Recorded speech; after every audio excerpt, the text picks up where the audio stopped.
El primer culto de esta iglesia se celebró el 13 de agosto del año 1977 en una casa de familia.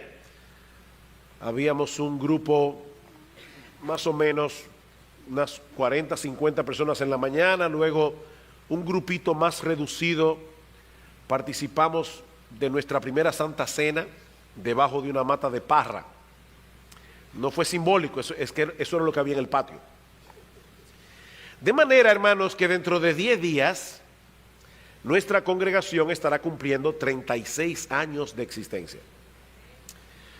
Y una de las cosas que por la gracia, la misericordia de nuestro Dios ha caracterizado la vida y ministerio de esta iglesia local durante todos esos años es la centralidad de las Escrituras como la única norma infalible, autoritativa de fe y de práctica.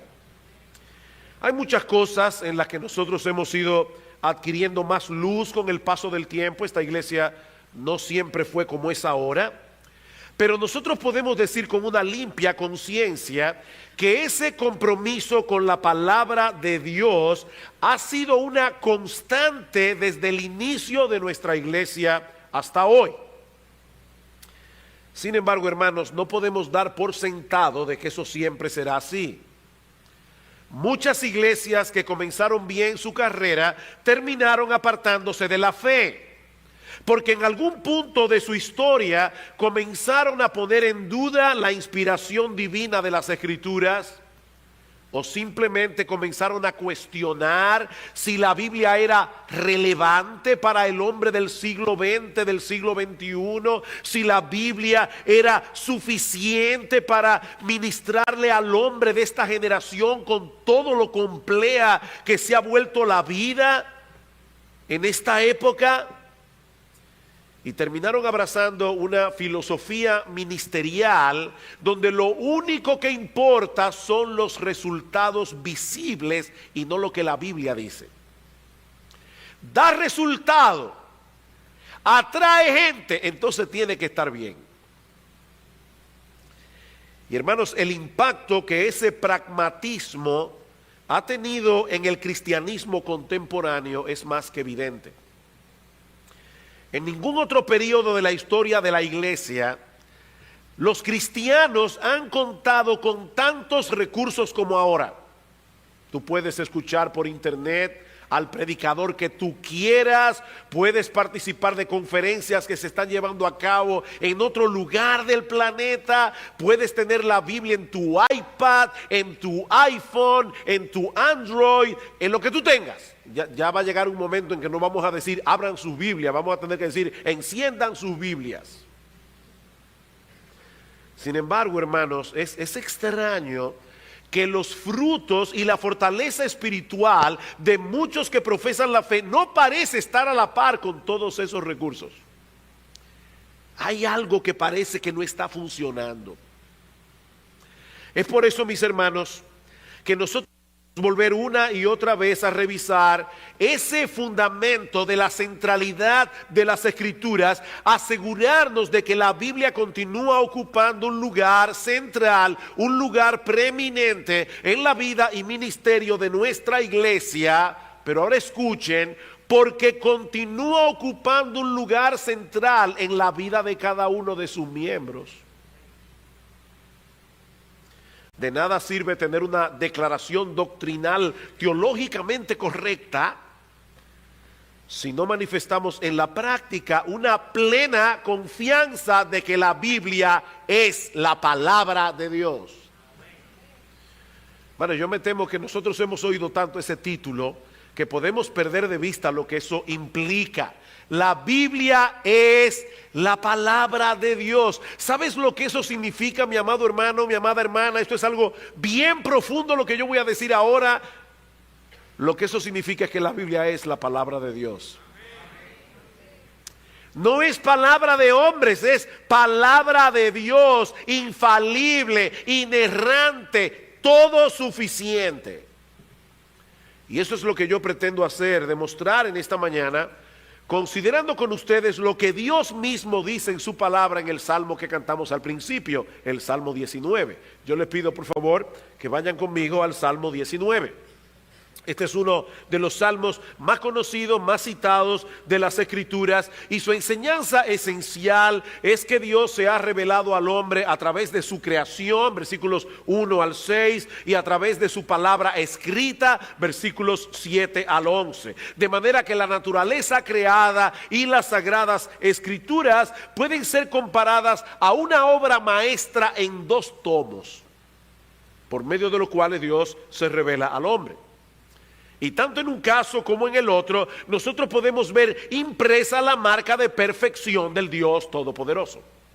Entonces comencemos viendo en primer lugar la revelación de Dios en la creación, versículos 1 al 6. Los cielos cuentan la gloria de Dios y el firmamento anuncia la obra de sus manos. Un día emite palabra a otro día y una noche a otra noche declara sabiduría. No hay lenguaje ni palabra ni es oída su voz. Por toda la tierra salió su voz y hasta el extremo del mundo sus palabras. En ello puso tabernáculos para el sol y como esposo que sale de su tálamo, se alegra cual gigante para correr el camino. De un extremo de los cielos es su salida y su curso hasta el término de ellos, y nada hay que se esconda de su calor.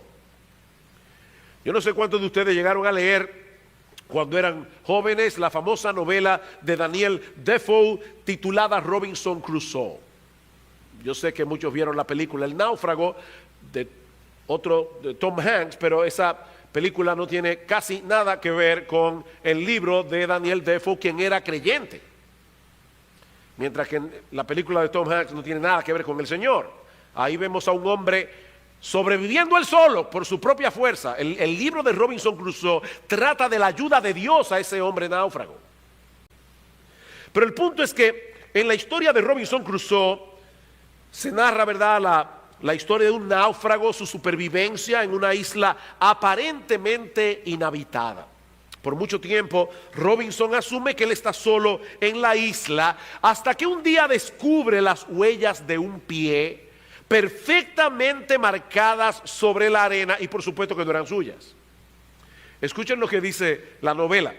Me detuve estupefacto, como abatido por un rayo, como si hubiese visto un fantasma. Escuché y miré a mi alrededor, pero no percibí nada. Subí a un montículo para poder observar. Recorrí con la vista toda la playa, a lo largo y a lo ancho, pero no hallé nada más. Volví para confirmar que todo esto no fuera producto de mi imaginación, pero no era así. Allí estaba muy clara la huella de un pie, con sus dedos, su talón y todas sus partes.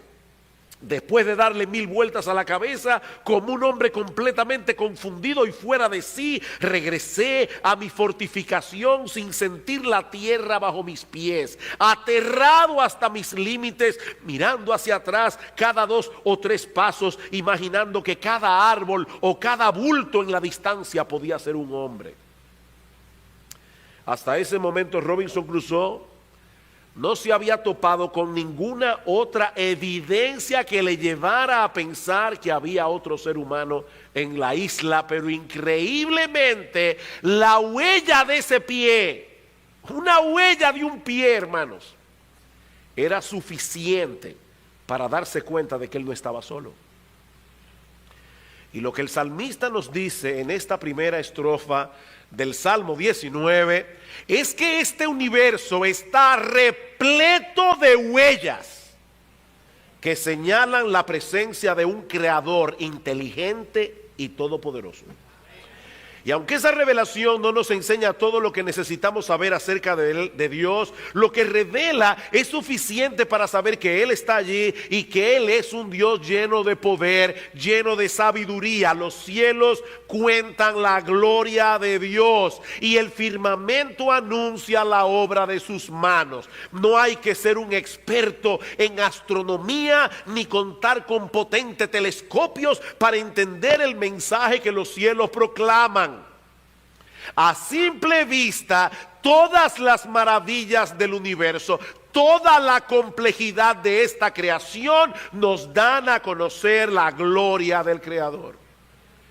El hecho de que muchos no puedan verlo no les resta a esa gloria ni el más mínimo resplandor. Yo creo que fue C.S. Lewis el que dijo que si todos los hombres fueran ciegos, la luz seguiría estando allí, aunque nadie la viera.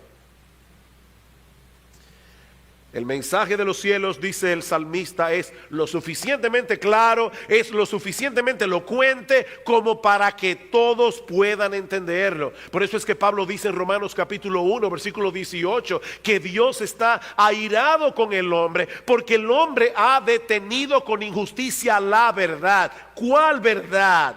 Escuchen esta versión de las Escrituras, que no es la Reina Valera. Dice: ellos conocen la verdad acerca de Dios porque Él se le ha hecho evidente, pues desde la creación del mundo todos han visto los cielos y la tierra. Por medio de todo lo que Dios hizo, ellos pueden ver a simple vista las cualidades invisibles de Dios, su poder eterno, su naturaleza divina. Así que no tienen ninguna excusa para no conocer a Dios. No tienen excusa. La creación habla lo suficientemente claro. Uno de los ateos más militantes y más fanáticos de esta generación en contra de la fe cristiana es Richard Dawkins. Y él dice en uno de sus libros que él está cansado de escuchar a los creyentes argumentar a favor de la existencia de Dios, tomando como punto de partida la belleza de la creación. Dice: estoy cansado. Dice Dawkins: los últimos cuartetos de Beethoven son sublimes, lo mismo que los sonetos de Shakespeare, pero son sublimes si Dios está allí, y son sublimes aunque Él no esté allí. Ellos no prueban la existencia de Dios, dice Dawkins, ellos prueban la existencia de Beethoven y la existencia de Shakespeare. Interesante argumento. Escuchamos la música y llegamos a la conclusión de que el compositor tiene que haber existido. Leemos los sonetos y concluimos que el poeta tiene que haber existido. Pero miramos al músico y miramos al escritor y llegamos a la conclusión de que su propia existencia y su genio se produjeron accidentalmente. Ellos son los creadores de sus obras, pero nadie los creó a ellos, según Dawkins. No, mis hermanos, tanto la música de Beethoven como los sonetos de Shakespeare no solo prueban contundentemente que los dos existieron y que eran dos artistas geniales, sino también que existe un creador infinitamente sabio, infinitamente poderoso, a quien Beethoven y Shakespeare le deben la existencia. La creación es una revelación clara y contundente que testifica de la existencia de aquel que la creó. Pero David nos dice también que esa revelación es incesante. Versículo 2. Un día emite palabra, otro día, una noche a otra noche declara sabiduría, como si fuera una carrera de relevos. El día le pasa el batón a la noche, luego la noche se lo pasa al día, de manera que el mensaje es proclamado sin cesar y en un tono lo suficientemente alto como para que todos escuchen. Un poema infantil que hemos citado otras veces de este púlpito lo dice de una forma muy sencilla: Dios hizo los cielos con voces muy claras y te dio los ojos para que escucharas. Dios nos está diciendo algo en su creación acerca de sí mismo. Y lo está diciendo constantemente a todos los hombres en todo lugar. Versículo 3. No hay lenguaje ni palabra, ni es oída su voz. Por toda la tierra salió su voz, y hasta el extremo del mundo sus palabras. El salmista nos está planteando una paradoja aquí. Los cielos no pronuncian palabra alguna, pero hablan. No podemos escucharlos como ustedes están escuchando mi voz en esta mañana, y sin embargo no hay un solo lugar en todo el planeta, por remoto que sea, a donde no llegue el mensaje de los cielos. Queridos hermanos, amigos que están aquí en esta mañana, la creación está allí para decirnos algo, no de sí misma, sino de su creador. en una forma maravillosa nos muestra aquellos atributos de nuestro Dios que lo hacen un ser glorioso más allá de lo que nuestras mentes pueden concebir, más allá de lo que nuestras palabras pueden expresar. Y basta con contemplar la creación sin prejuicios, porque no hay un ciego más ciego que ¿cuál? El que no quiere ver. Basta observar la creación sin prejuicios y nos sobrecoge un sentido de asombro por la magnificencia, el poder y la creatividad artística del que la hizo. Mis hermanos, nuestro Dios es un artista. Es un artista. Él es el prototipo del artista. Él es el artista original. Él ha puesto allí ese lienzo maravilloso para que tengamos 1001 recordatorios de su poder, de su bondad, de su sabiduría y aún hasta de su gozo y de su felicidad. Vean el versículo 5. Dice: en ellos puso tabernáculo para el sol, y este, como esposo que sale de su tálamo, se alegra cual gigante para correr el camino. De un extremo de los cielos es su salida y su curso hasta el término de ellos, y nada hay que se esconda de su calor. David está comparando el sol aquí con un hombre vigoroso que se levanta descansado en la mañana, ansioso de correr su carrera.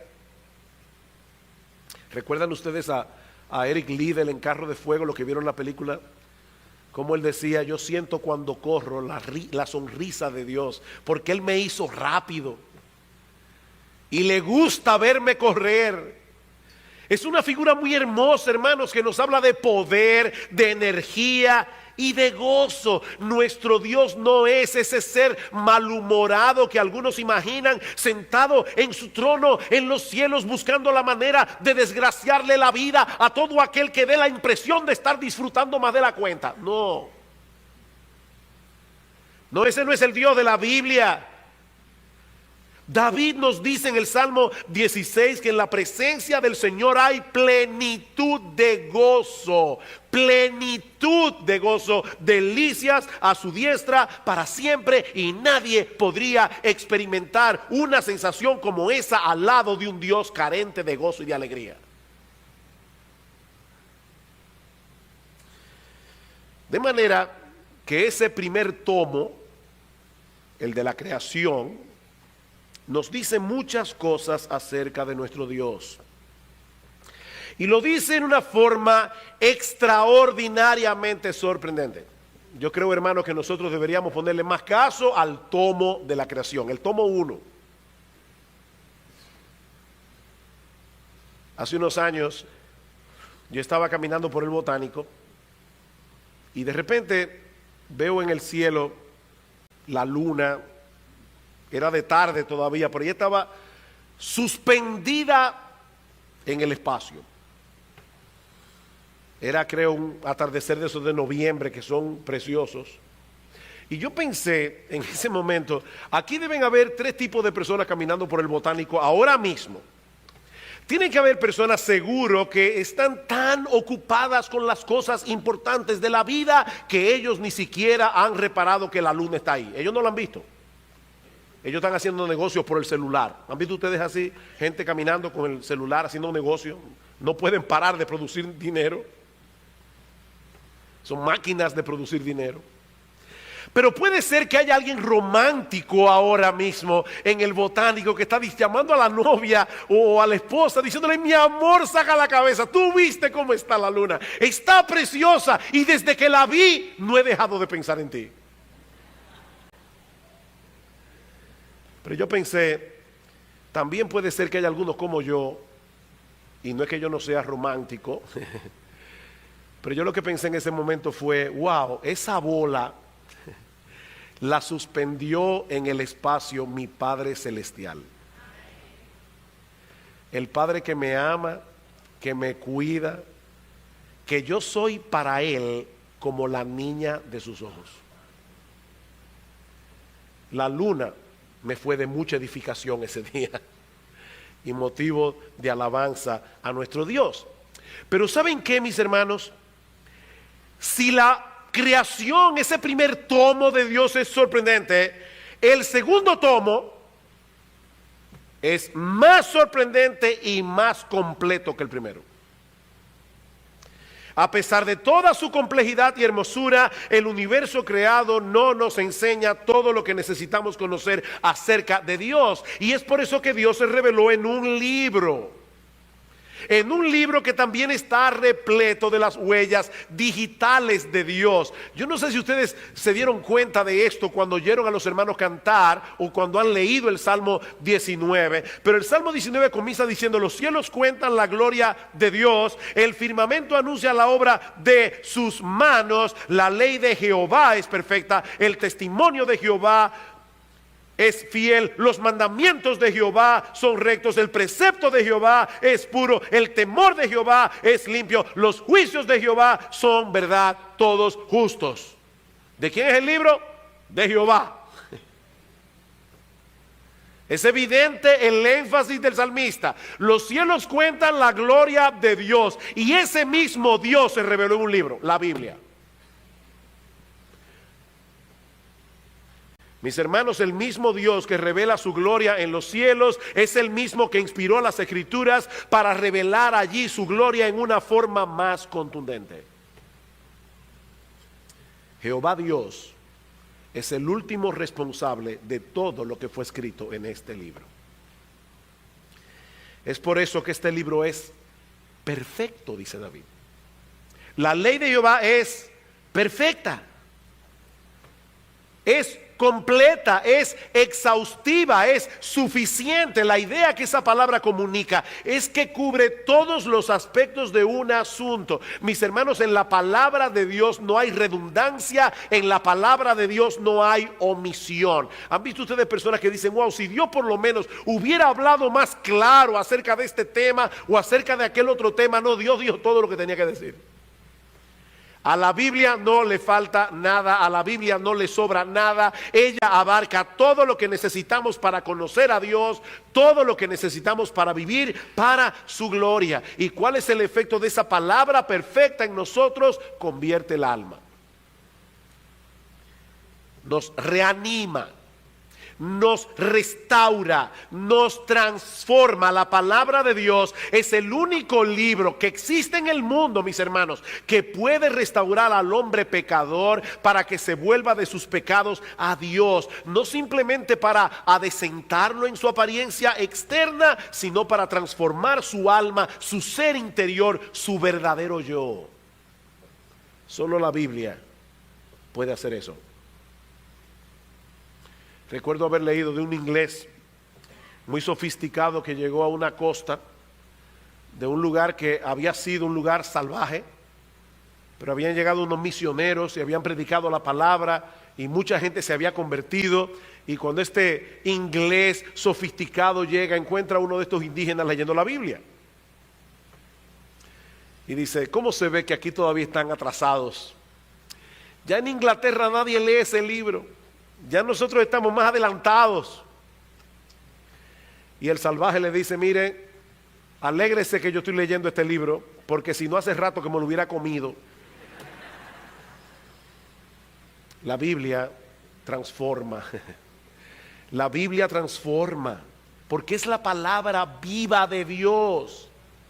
Alguien lo parafraseó de esta manera: la Escritura es tan poderosa y abarcadora que puede convertir o transformar a la persona completa, cambiar a alguien para que llegue a ser la persona que Dios quiere que sea. Solo la Biblia puede hacer eso. Y mis hermanos, eso no es algo que ocurre únicamente en el momento de la conversión. Es por medio de la palabra de Dios que nosotros somos traídos de la muerte a la vida, pero es por medio de esa misma palabra de Dios que Él alimenta, fortalece, nos lleva a crecer en esta nueva vida. En segundo lugar, David nos dice en ese mismo versículo 7 que la palabra de Dios es un testimonio fiel, digno de confianza.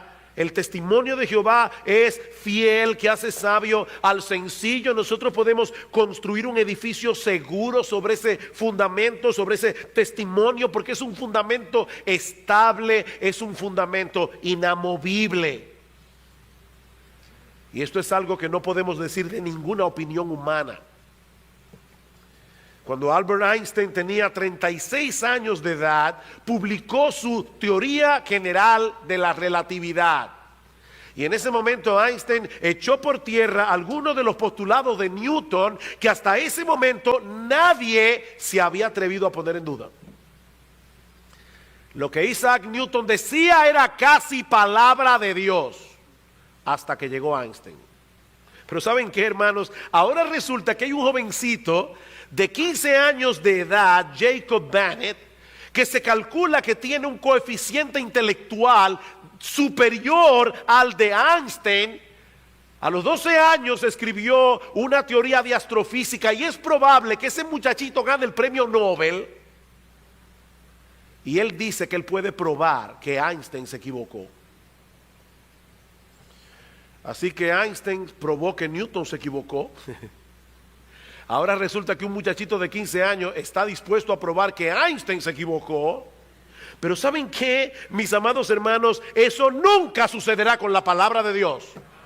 Nunca. Lo que Él reveló hace 4000 años sigue siendo verdad y seguirá siendo verdad dentro de millones y millones de años, porque Él conoce todas las cosas que han sido, Él conoce todas las cosas que son y Él conoce todas las cosas que serán. Nuestro Dios no se equivoca. ¿Y cuál es el efecto que ese testimonio seguro produce en nosotros? Que hace sabio al sencillo. Al sencillo, ese individuo crédulo y sin discernimiento. De hecho, la palabra hebrea que se traduce como sencillo significa una puerta abierta. Es una persona que tiene la puerta abierta para cualquier teoría, para cualquier opinión humana, con tal que salga en televisión y lo diga un científico, él lo cree. Es un crédulo, es un simple. Recuerden lo que le dijo alguien a una persona que se jactaba de ser abierto de mente. Ten cuidado con ser abierto de mente, se te puede caer el cerebro. Hay personas que son así, ellos están abiertos a todo lo que venga. Dice la Biblia, la palabra de Dios puede tomar a un hombre así y volverlo sabio. Puede tomar un hombre así, convertirlo en alguien que no solo posee la información correcta, sino que sabe usar esa información para vivir una vida piadosa delante de Dios y de los hombres. La palabra de Dios nos hace competentes para enfrentar con prudencia y sabiduría los embates de la vida. Dice el salmista en el Salmo 119, me has hecho más sabios que mis enemigos con tus mandamientos, porque siempre están conmigo. Más que todos mis enseñadores he entendido, porque tus testimonios son mi meditación. Más que los viejos he entendido, porque he guardado tus mandamientos. La palabra de Dios hace sabio al sencillo. En tercer lugar, David nos dice que los mandamientos de Jehová son rectos. Son rectos, hermanos, porque fueron establecidos por una autoridad legítima, la autoridad de Dios. Y porque todo lo que demanda de nosotros es conforme a la justicia y a la rectitud. Muchas personas se sienten perdidas por falta de dirección y propósito. La Biblia es el GPS de Dios. La Biblia es el GPS de Dios. ¿Y cuál será el resultado que cosecharemos al seguir las indicaciones de ese GPS? Que nuestro corazón se alegrará, dice David.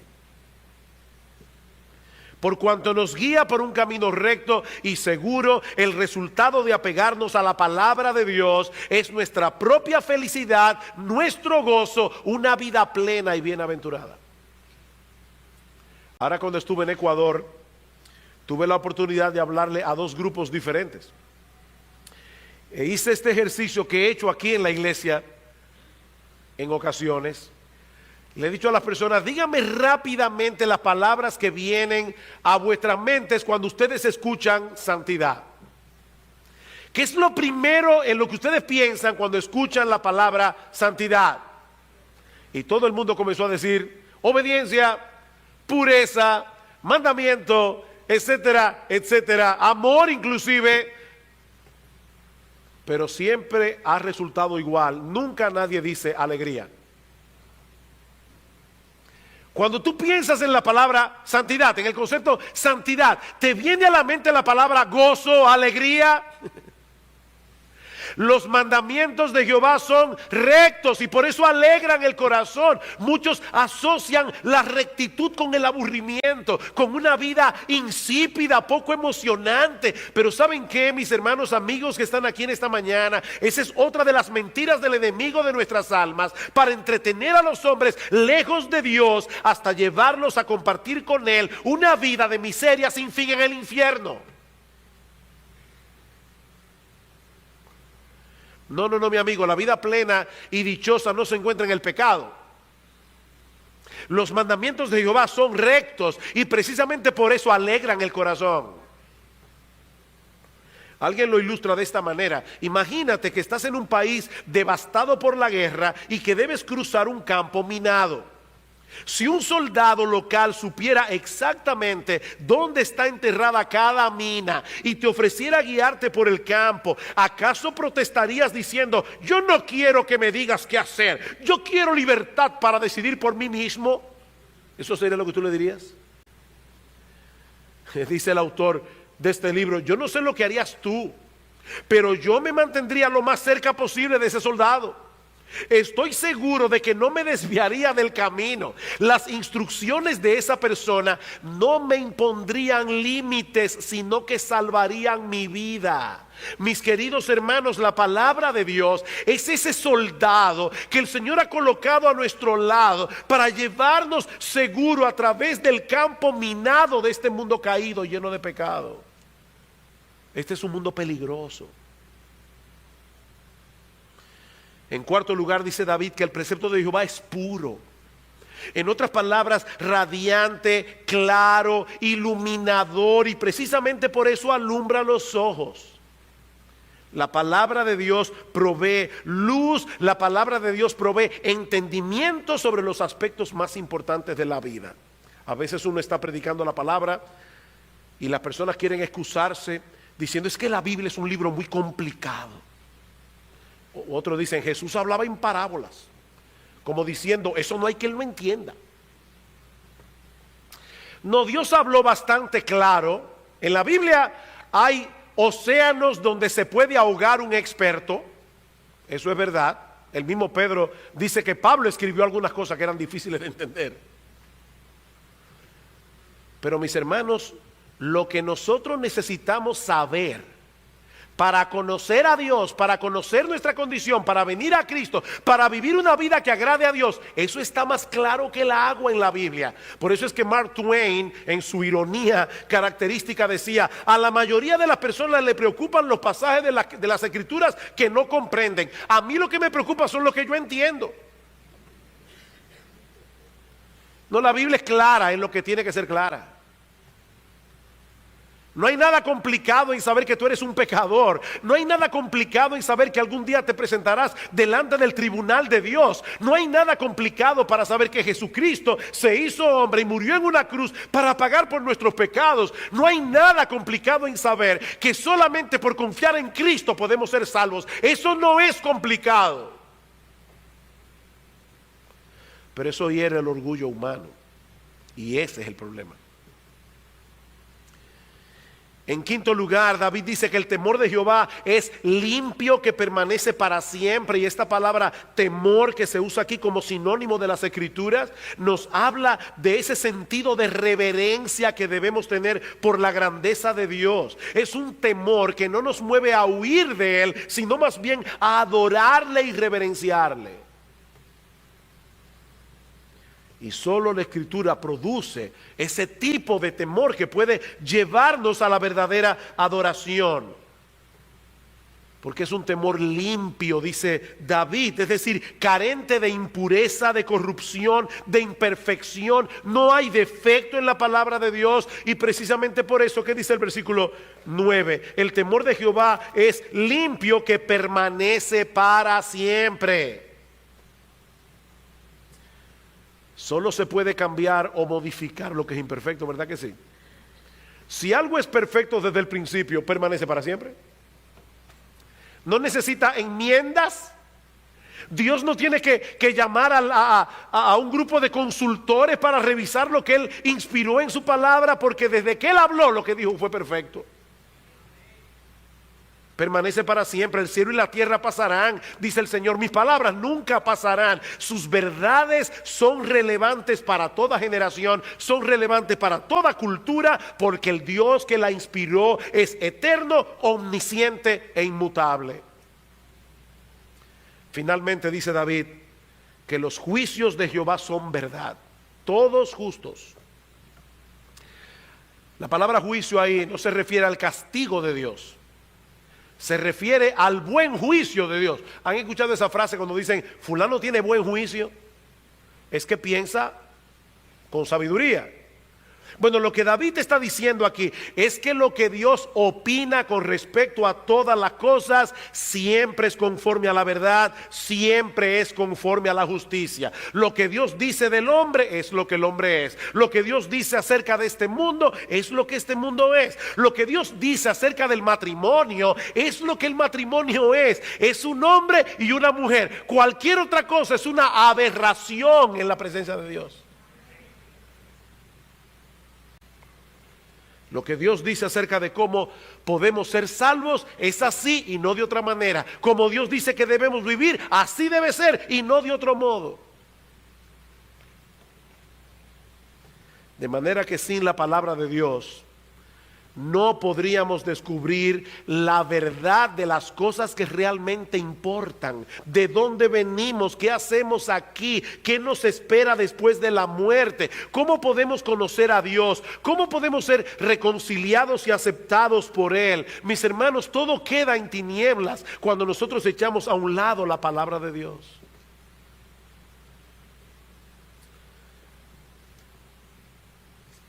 No les voy a mentir, hermano, yo me siento frustrado porque yo no estoy seguro de que yo estoy haciendo un buen trabajo en esta mañana, se lo confieso, para demostrar que este libro es increíble. Que tener este libro en nuestras manos, hermanos, es la joya más preciosa que un ser humano puede tener. Este libro es increíble. Yo recuerdo cuando yo me convertí al Señor, tenía casi 18 años, providencialmente unos meses antes de haber tenido por primera vez contacto con un cristiano y contacto con la palabra de Dios. Yo había leído una versión resumida del origen de las especies de Charles Darwin. Así que yo era un evolucionista muy bien informado. Yo recuerdo cuando yo comencé a leer la Biblia, qué descubrimiento, qué descubrimiento. Y hermanos, sin haber leído absolutamente nada de apologética, sin haber leído a ninguna persona que tratara de demostrarme que la evolución es una teoría fallida, yo simplemente leyendo la Biblia llegué a la convicción de que en el principio creó Dios los cielos y la tierra, porque Dios me convenció por su palabra. Su palabra es viva y eficaz. Hay personas que dicen, nosotros tenemos que defender la Biblia. No, no defiendan la Biblia. ¿Y quién te ha dicho a ti que nosotros tenemos que defender la Biblia? Nosotros no tenemos que defender la Biblia. Eso sería como tratar de defender a un león. ¡Ábrele la jaula! Él se defiende solo. La Biblia es la palabra de Dios. Lo que tenemos que hacer es proclamar la palabra de Dios. Ella se defiende sola. Por eso dice David en el versículo 10 que la palabra de Dios es más valiosa que mucho oro afinado y más dulce que la miel y la que destila del panal. Dice, la Biblia es mejor. La Biblia es mejor. La palabra de Dios es infinitamente más valiosa. La palabra de Dios es infinitamente más preciosa que todas nuestras posesiones juntas. Hay más sabiduría allí que en cualquier teoría o filosofía que el mundo pueda ofrecer. Es la palabra de Dios. es suficiente para llenar hasta la saciedad cada una de nuestras necesidades. Es por eso que la obediencia a la palabra trae consigo una gran recompensa. Vean el versículo 11. Tu siervo es además amonestado con ellos. En guardarlos hay grande galardón. Mis hermanos, lo que ese texto está diciendo no es que Dios galardona a los que le obedecen. La Biblia habla de eso en otras partes, pero no aquí. Lo que ese texto está diciendo es que la obediencia misma es el galardón. En guardarlos hay grande galardón, porque no guardarlos, vivir en pecado, solo trae desgracia y destrucción. Pero la palabra de Dios nos traza el camino que nos permitirá tener una vida bienaventurada y útil de este lado de la eternidad, mientras nos conduce con seguridad hasta la casa de nuestro Padre. Nosotros tenemos en nuestras manos un tesoro, pero no es un tesoro para ser contemplado como el que va a un museo. No, la Biblia es un libro, hermanos, y los libros son para leerlos. No es para que usted se lo ponga aquí, no, es para leerlo. Esto entra por los ojos. Ese es el instrumento de gracia por medio del cual Dios nos habla para pastorearnos, corregirnos, consolarnos, reavivarnos. Mi hermano, ¿qué tanto te estás empapando de la palabra de Dios? Y yo no estoy hablando aquí del deber de leer la Biblia. Yo no estoy hablando de eso. Yo estoy hablando de que tenemos algo tan grandioso en las manos. Algo que debemos comerlo y disfrutarlo. No es que si no lees la Biblia te va a caer un rayo por desobediente. No es de eso que yo estoy hablando. Es que esta es la palabra de Jehová, la ley de Jehová, el mandamiento de Jehová, los testimonios de Jehová, del Dios que nos ama.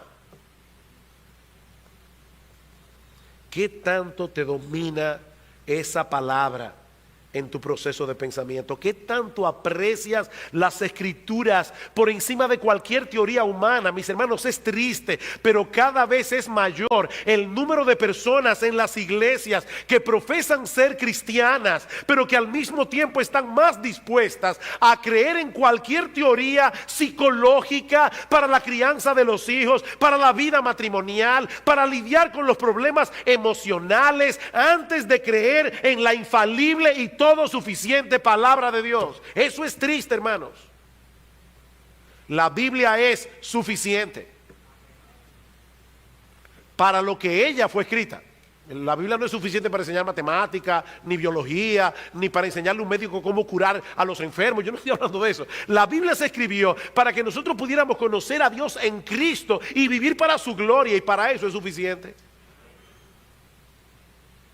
Los cielos proclaman la gloria de Dios, pero es la Biblia la que anuncia y ofrece su gran salvación comprada con la sangre de su precioso Hijo. Ese es el gran tema de la Biblia. La Biblia no es un manual de moral y cívica. La Biblia no es un libro para enseñarnos cómo vivir una vida decente y ordenada en este mundo pecador. No, mis hermanos, la Biblia es acerca de Jesús. ¿Saben por qué la Biblia puede hacer todo eso que David ha señalado en el Salmo 19? Porque la Biblia nos lleva a Jesús. ¿Y saben quién es Jesús? Pablo dice en Colosenses capítulo 2 versículo 3 que en él están escondidos todos los tesoros de la sabiduría y del conocimiento. Y en 1 Corintios capítulo 1 Pablo dice: yo predico a Cristo y a este crucificado. ¿Saben por qué? Porque Cristo es poder de Dios y sabiduría de Dios. La Biblia puede transformar corazones. La Biblia puede hacer todo lo que ella hace porque nos lleva a Jesús, y Él es la sabiduría y el poder de Dios encarnado. Él es el gran héroe de la Biblia. Mi amigo, si tú estás aquí sin Cristo, hay esperanza para el hombre, porque Dios ha hablado. Nosotros podemos conocer la verdad verdadera, porque Dios ha hablado. No tenemos que vivir como mejor nos parezca, haciendo de nuestra vida una especie de laboratorio de experimentación, porque Dios ha hablado. Dios ha hablado. Mi amigo, ven a Cristo. Si todavía no lo has hecho, confiando únicamente en Él para el perdón de todos tus pecados, y entonces podrás comenzar a caminar por la ruta que Él nos ha trazado en ese GPS, en ese libro que es 1000 veces más deseable que el oro y más dulce que la miel. Que el Señor bendiga su palabra.